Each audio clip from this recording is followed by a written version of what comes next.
భగవంతుడా, లవ్లీకి ఏమైంది?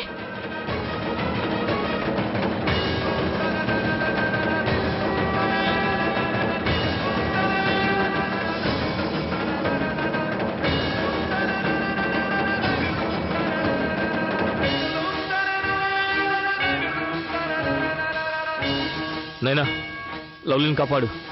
తన పరిస్థితి విషమంగా ఉంది.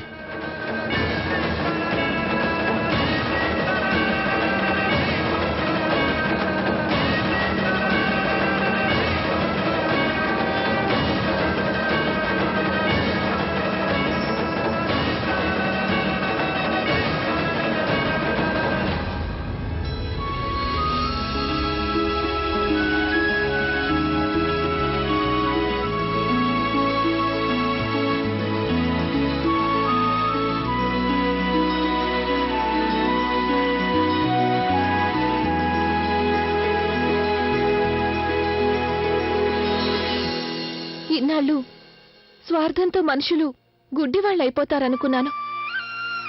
మనిషి రూపంలో వచ్చి నేను వాళ్లకన్నా ఎక్కువ స్వార్థపరురాలయ్యాను. మీ అందర్నీ నేనెంతో కష్టపెట్టాను.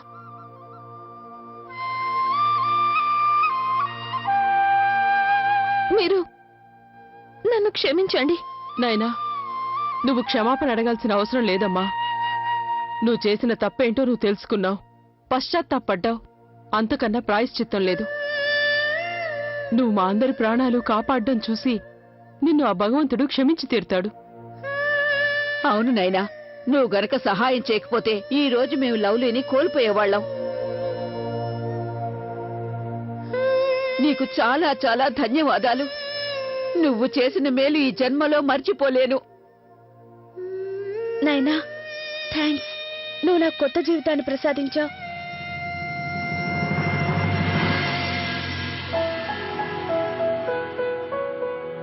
నైనా, మనం ఇక్కడి నుంచి బయలుదేరాలి. వెళ్ళడానికన్నా ముందు మనం ఒక ముఖ్యమైన పని చేయాలి. నైనా, అన్నింటికన్నా ముందు మనం గంగాజలంతో ఈ మణిని పవిత్రం చేయాలి.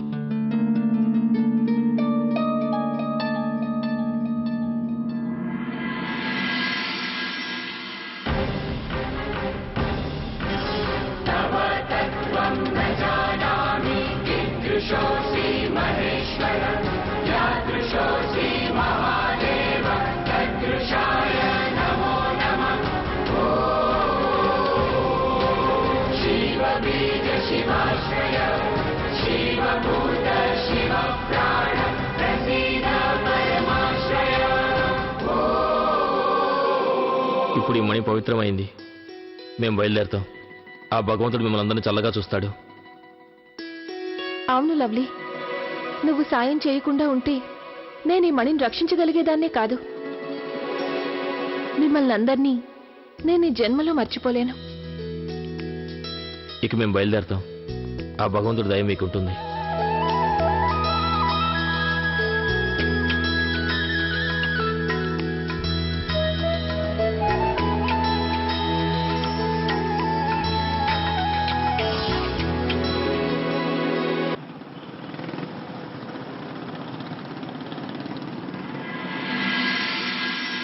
కామరూపధారి నాగినుల గురించి కథలోనే విన్నాను.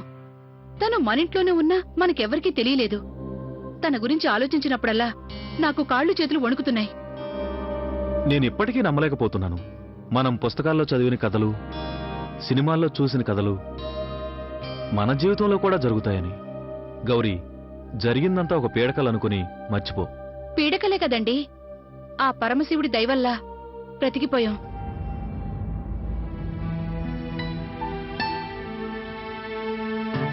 భగవంతుడా, పెద్ద ప్రమాదం నుంచి తప్పించావు.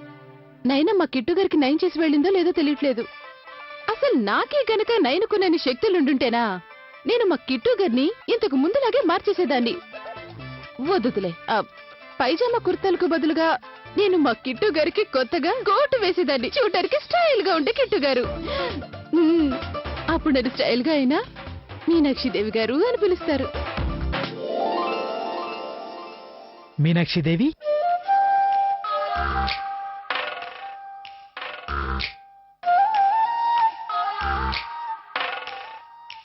కిట్టు గారు, ఐ లవ్ యూ. మీరు మాత్రమే కాదండి, నేను కూడా మిమ్మల్ని ఐ లవ్ యూ.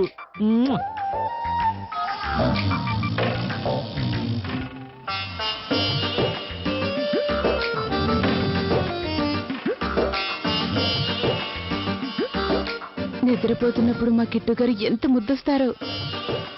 కానీ గోరక, ఇదిగో మీనాక్షి, నువ్వు కల్లోనే బతికేస్తావు. ఒకవేళ నువ్వనుకున్నట్టే జరిగితే? అలాగే గనక జరిగితే నేను అన్ను గురించి కంగారు పడ్డా. నేను భవిష్యత్తులోకెళ్ళే ముందే తెలుసుకుంటాను అన్ను తన జీవితాంతం ఏ అమ్మాయితో సంతోషంగా ఉంటాడో. వెంటనే నేను ఆ అమ్మాయిని కోడలుగా చేసుకుంటాను.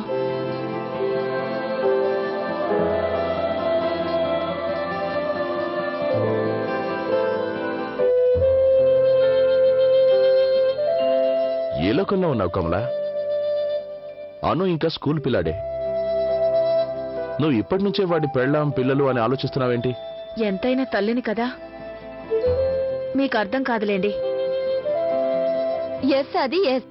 నేను లైఫ్ అంతా ఇలానే ఉండాలనుకుంటున్నాను. So young and so happy. నీ కోరిక నాకు తెలుసులే, కానీ 25 ఏళ్ల తర్వాత నేను ముసలివాడిని అయిపోతాను. కానీ నువ్వు మాత్రం ఈ రోజు ఎంత అందంగా ఉన్నావో అలాగే ఉంటావు. ఇన్ఫాక్ట్ ఇంతకన్నా అందంగా. డోంట్ లై, అది అబద్ధాలు చెప్పకు. లేదు ప్రియా, నేను అబద్ధం చెప్పడం లేదు. కానీ నువ్వు కొంచెం లావ్ అయితే మాత్రం అవుతావు. లావా? అంటే నా ఉద్దేశం, ఈ లోపు మనకొక అందమైన బేబీ పుడుతుంది కదా, అప్పుడు కొంచెం లావ్ అయితే అవుతావు కదా, అవునా? లేదు, అది నేను అవ్వను. నేనెప్పటికీ లావ్ అవ్వను, ఫ్యూచర్ లో కూడా. ఓకే ఓకే, నీకు విషయం చెప్పనా? ఫ్యూచర్లో నాకేం జరుగుతుందో ముందే తెలిస్తే నేనేం చేస్తానో చెప్పనా? నేనేం చేస్తానంటే, నేను చెయ్యబోయే వ్యాపారాలతో నాకు చాలా డబ్బు వచ్చేస్తుంది. డబ్బు రావడమే కాదు, డబ్బుల వర్షం కురుస్తుంది. కురుస్తూ ఉంటుంది, కురుస్తూ ఉంటుంది, డబ్బుల వర్షం కురుస్తూ ఉంటుంది. లవ్లీ, ఏం చేస్తున్నావు? నేను ఎంతో మంచి కళను కంటున్నాను, అనవసరంగా డిస్టర్బ్ చేసావు. కలల కంటే మానేసి ప్రెజెంట్ లో ఉండు. అలాగా? ప్రజెంట్ లో ఉండాలా? ఏం చేస్తున్నావు నువ్వు? నువ్వే చెప్పావు కదా ప్రజెంట్ లో ఉండమని. అందుకే నేను ప్రెజెంట్ లో ఉండి నా భార్యను ప్రేమిస్తున్నాను. నేను చెప్పిన ఉద్దేశం ఇది కాదు. చూడు లవ్లీ, నువ్వు చెప్పిన ఉద్దేశం ఏదైనా కావచ్చు. అది ప్రెజెంట్ అయినా ఫ్యూచర్ అయినా నేను నా భార్యని ఇలాగే ప్రేమిస్తూ ఉంటాను.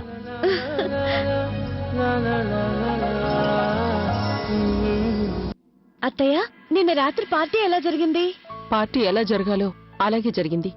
అత్తయ్య, పోన్లేండి, మీరు త్వరగా ఇంటికొచ్చేశారు. మీరు లేకపోతే ఈ ఇల్లు బోసిపోయిందనుకోండి. చాలు చాలు, తీయని కబుర్లు చెప్పి నువ్వు చేసిన తప్పును కప్పిపుచ్చుకునే ప్రయత్నం చేయకు. నాయనని ఇంట్లోకి తీసుకొచ్చి నువ్వు చాలా పెద్ద తప్పు చేసావు. అత్తయ్య సారీ, నేను ఇంకెప్పుడు ఇలాంటి పని చేయను, ఐ ప్రామిస్. తప్పులు చేస్తావు, క్షమాపణలు అడుగుతావు, మళ్ళీ అవే తప్పులు చేస్తావు. నువ్వు ఇప్పటికీ మారలేదు, అలాగే భవిష్యత్తులో మారతావన్న నమ్మకం లేదు. నువ్వు ఇలా తప్పులు చేస్తూనే ఉంటావు, నా దగ్గర తిట్లు తింటూనే ఉంటావు.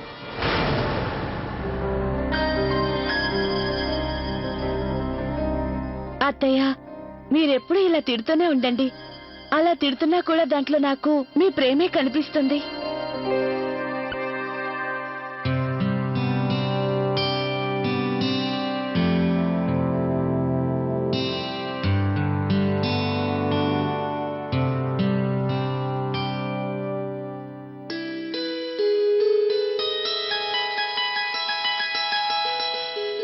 కార్తీక్, ఇది నువ్వే వేసావా? అవును లవ్లీ. చాలా అందంగా ఉంది. ఇలాంటి పనులు కూడా వచ్చా నీకు? వచ్చా అంటావేంటి? నీకు తెలుసా, నాకు చిన్నప్పటి నుంచి పెయింటింగ్స్ వేయడం అంటే చాలా ఇష్టం. కానీ ఇలా పెయింటింగ్స్ వేయడాన్ని ఎవరూ ఎంకరేజ్ చేయలేదు. ఆ తర్వాత చదువు, ఉద్యోగం వేటల్లో పడి పడి ఈ ఇష్టం ఒక మూల పడిపోయింది. ఈరోజు సెలవు కదా, అందుకే కొన్ని పాత జ్ఞాపకాలు గుర్తొచ్చి ఇది గీశాను. కార్తీక్, నీ చేతిలో గొప్ప ఆర్ట్ ఉంది. దీన్ని చూస్తే ఎవరో మంచి పెయింటర్ వేసినట్టుంది. అదంతా నాకు తెలియదు. నాకు తెలిసిందల్లా ఒకటే లవ్లీ, పెయింటింగ్స్ వేస్తుంటే ఆనందంగా ఉంటుంది. అప్పుడప్పుడు నాకు అనిపిస్తూ ఉంటుంది, అన్నిటినీ వదిలేసి పెయింటింగ్స్ వేస్తూ కూర్చోవాలని. తర్వాత ఏం జరుగుతుందో తెలియదు కదా, ఈ వేటలో పడిపోయి జీవితమే ముగిసిపోవచ్చు. మరి ఇంకెందుకు ఆలోచిస్తున్నావు? అన్నీ వదిలిపెట్టి పెయింటింగ్స్ వేయడం మొదలుపెట్టు. కెరీర్ బాగుంటుంది, పెయింటర్ గా నువ్వు గొప్పవాడి కావచ్చు. నా మాట నమ్ము. ఓహో, నేనేదో మాట వరుస కంటే నువ్వు కలలు కనడం మొదలు పెట్టేశావా? ఎందుకు కనకూడదు? నీ కలలు నా కలలతో సమానం కదా. లవ్లీ, నేను నిజంగా చాలా లక్కీ. నువ్వు నా భార్యవయ్యావు. You are the best. నిజంగా? 100కి 100 నిజం. నేను కొనాలనుకున్న కొత్త మిషన్ గురించి కార్తీక్ తో మాట్లాడితే బాగుంటుందా? హలో లవ్లీ, నువ్వు చాలా గొప్పదానివి. ఎందుకంటే ఈ మధ్య నువ్వు కళ్ళు తెరిచి కూడా కలగంటున్నావు. కార్తీక్, నీకు జోక్లా అనిపిస్తుందా? నిజమే చెప్తున్నా నేను. నిజమా? నువ్వు ఉన్నావే, నేనేం చెప్పినా సీరియస్ గా తీసుకోవు.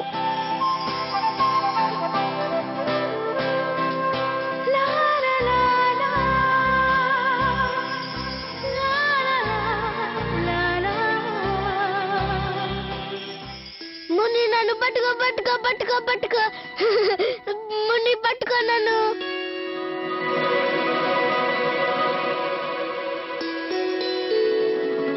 పట్టుకోండి పట్టుకోండి పట్టుకోండి పట్టుకోండి పట్టుకోండి. అరే అను, ఏమైంది బాబు? ఏమైంది? లే బాబులే. నీకెన్నిసార్లు చెప్పాను మెట్ల మీద పరిగెత్తద్దని, దెబ్బలు తగులుతాయని. చూడండి దెబ్బ ఎక్కడ తగిలిందో. వెళ్ళండి, వెళ్ళి చదువుకోండి. త్వరగా వెళ్ళండి, వెళ్ళండి. అమ్మా! ఓరి భగవంతుడా!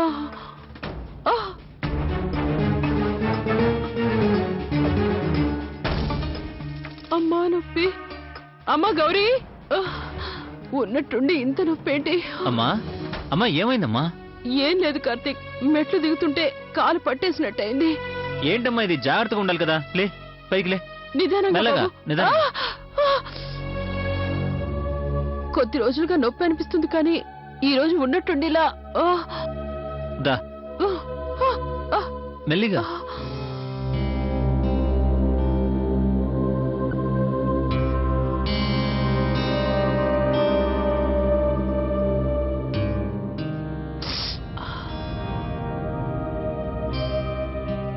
కౌసల్య గారు, మీ బాడీ వెయిట్ బాగా ఎక్కువగా ఉంది. ఆ వెయిట్ మొత్తం మీ మోకాళ్ళ మీదే పడుతోంది. మీరు గనక మీ వెయిట్ ని తగ్గించుకోకపోతే ఆ తర్వాత ఆపరేషన్ చేయాల్సి ఉంటుంది. మీరు మీ బాడీ వెయిట్ ని తగ్గించుకోండి, లేదంటే మున్ముందు చాలా ఇబ్బంది పడతారు. డాక్టర్ గారు, నేను తిండి కంట్రోల్ గానే తింటున్నాను, అయినా బరువు ఎందుకు పెరుగుతున్నానో అర్థం కావట్లేదు. చూడండి, తక్కువగా అన్నం తిన్నంత మాత్రాన బాడీ వెయిట్ తగ్గదు. ఉదయం సాయంత్రం వాకింగ్ చేయండి, ఇంట్లో ఉన్నప్పుడు యోగా చేయండి, వెయిట్ ఆటోమేటిక్ గా తగ్గుతుంది. అలాగే, తప్పకుండా చేస్తాను.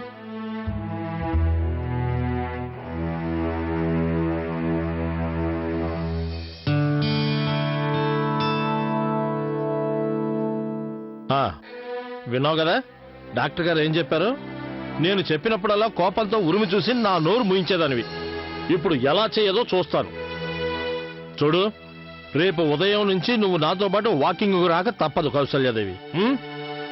అలాగేనండి, వస్తాను.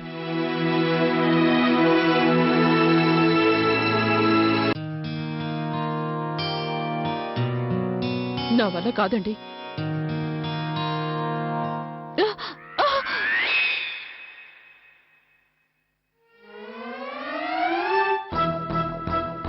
నా వల్ల కాదండి ఈ యోగా గీగా, నా వల్ల కాదు. ఇంత వయసు వచ్చాక నేను పైకి కిందకి ఈ యోగాలు చేయలేను. నువ్వు చెప్పేది నిజమేలే. నేను నీకు సామెత చెప్తాను విను. అభ్యాసం చేసే కొద్దీ నైపుణ్యం పెరుగుతూ ఉంటుంది, ఉలి దెబ్బలు తగిలే కొద్దీ రాయి శిల్పంగా మారుతుంది అని. చూడు కౌసల్య, ఉలి దెబ్బలు తగిలే కొద్దీ రాయి శిల్పంగా మారినప్పుడు నువ్వు అభ్యాసం చేస్తూ ఉండగా యోగా అదే వచ్చేస్తుంది. నేను చేయలేనండి.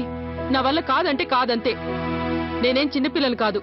నేను గమనిస్తూనే ఉన్నాను. మీరు పేపర్ వెనక మొహం దాచుకొని నన్ను చూసి ఎలా నవ్వుతున్నారు. అయ్యో లేదు కౌసల్య, నిన్ను చూసిన అవ్వలేదు. ఇందులో జోక్ వచ్చింది అంతే. మావయ్య, మీరు అబద్ధాలు చెప్పాల్సిన అవసరం లేదు. మీరు తన్ని చూసి నవ్వారని అత్తయ్యకి తెలుసు. అయినా అత్తయ్య, మీకు యోగా చేయడం ఇష్టం లేకపోతే మానేయండి. వెయిట్ లాస్ చేసుకోవడానికి నా దగ్గర ఇంకో పద్ధతి ఉంది. అలాగా? ఏంటది?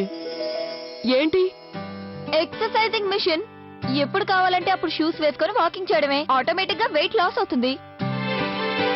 అవునత్తయ్య, ఈ ఐడియా చాలా బాగుంది. ఆ మిషన్ ఉంటే మేము ఎక్సర్సైజ్ చేసుకోవచ్చు. అవునా అత్తయ్య? అవునవును. ఏమంటారు మావయ్య, థ్రెడ్మిల్ తీసుకొద్దాం. అత్తయ్య గారు, మీరు దాని మీద సింపుల్ గా వాక్ చేయండి, ఎలాంటి ప్రాబ్లం ఉండదు. ట్రెడ్మిల్.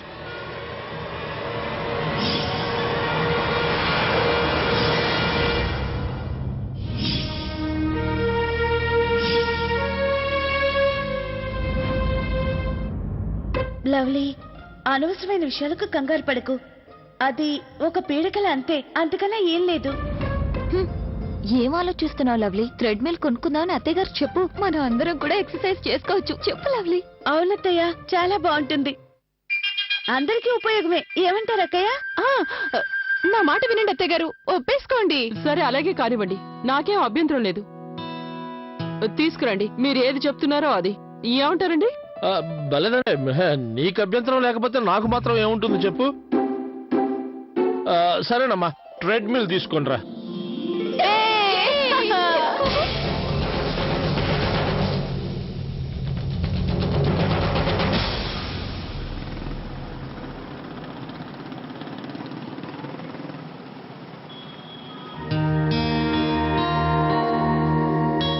నమస్కారం అండి. చెప్పండి. నమస్తే. చెప్పండి సార్. చూడండి, ట్రెడ్మిల్ చూపించండి. ఎక్స్క్యూజ్ మీ మ్యామ్, రండి. పదండి పదండి, రాసివా? చూడమర్, సార్కి ట్రెడ్మిల్ చూపించు. Yes sir. దీన్ని చూడండి సార్, ఇది మజిల్ స్టోనర్. ఇది వర్కౌట్ చేసే వాళ్ళకి the best, and it's cost just 50,000 only. 50,000? Right sir. వద్దు, ఇది చాలా కాస్ట్లీ. కాస్త తక్కువలో చూపించండి. రండి సార్, నేను మీకు వేరే మిషన్ చూపిస్తాను. పదండి పదండి పదండి. దీన్ని చూడండి. ఇది చూడడానికి చాలా విచిత్రంగా ఉంది.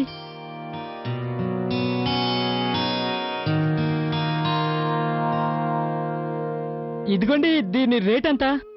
ఒక విషయం సార్, ఈ మిషన్ కి ఒక ప్రత్యేకత ఉంది. ఈ మిషన్ చెక్ ది ఇండియాలో షారుఖ్ ఖాన్ గారు యూజ్ చేశారు. షారుఖ్ ఖానా? నిజంగానా? ఏదో ఒకసారి చూడండి. షారుఖ్ ఖాన్ వాడి మిషన్.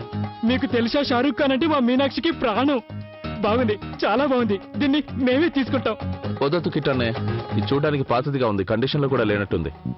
శివ, ఏంటి శివ నువ్వు మాట్లాడేది? నేను చెప్పిన మాటనే నువ్వు కాదన్నావు కదూ? ఎంత చిన్నప్పటి నుంచి నేను నీకు స్నానం చేపించేవాడిని, నీకు బట్టలు ఉతికి పెట్టేవాడిని, అలాంటిది నువ్వు నాకు ఎదురు చెప్తావా? శివ, నేను చెప్తున్నాను, నా మాట విని ఒప్పుకో. ఇదిగో బాబు, నువ్వైనా తీసుకోండి సార్. మీకు కావాలంటే నేను మీకు రేటు కూడా తగ్గిస్తాను. ఈ మిషన్ చాలా మంచి కండిషన్ లో ఉంది. ఒప్పుకో శివ, నా మాట విని ఒప్పుకో. సరే అని చెప్పు ప్లీజ్, సరే అని చెప్పు శివ. తీసుకోండి సార్.